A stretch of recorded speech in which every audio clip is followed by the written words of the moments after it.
तसं वाघीण बोललीये, परंतु माझ्या राजकारणाचे दिवस हे निवडणुकीपुरते असतात. त्यानंतर मी समाजकार्याला सुरुवात करतो किंवा समाजकारण करतो.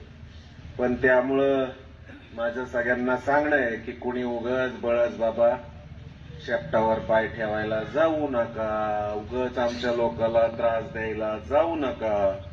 उलट पक्षी मी सर्व विरोधकांनाही आवाहन करतो की आपल्या गावाचा सर्वांगीण विकास करण्यासाठी जर तुम्हाला काही सुचवायचं असेल, काही कामं मांडायची असतील तर योग्य पद्धतीने मांडा. उगं काहीतरी स्टंटबाजी करायला जाऊ नका.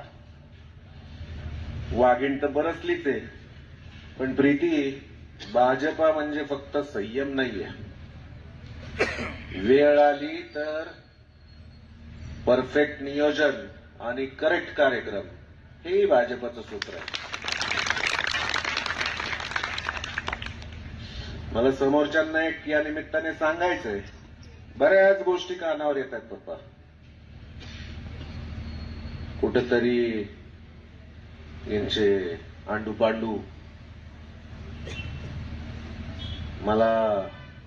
मी आता संयम ठेवायला शिकलो 2016 पासून.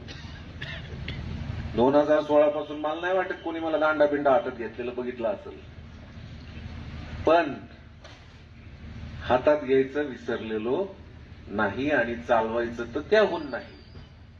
त्यामुळे मला असं काही जर कळालं, म्हणजे कळत नाही असं बिलकुल नाहीये, पण मी अजून संयम ठेवून आहे.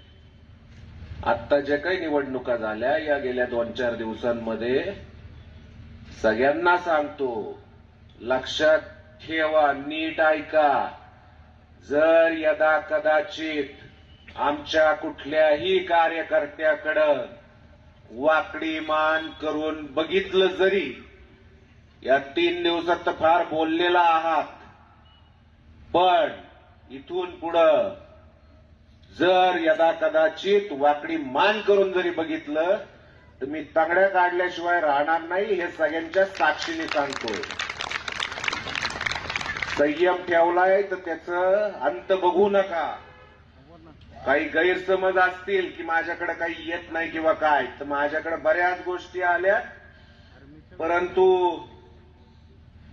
प्रथम नागरिक या नात्याने संयम ठेवलाय. जर एखादं कार्ट घरातलं बिघडलं तर त्याला नीट करायची जबाबदारी ही माझ्याकडे आहे आणि ती पाळल्याशिवाय राहणार नाही, एवढं तर नक्कीच सांगतो. असं वाटतं आपण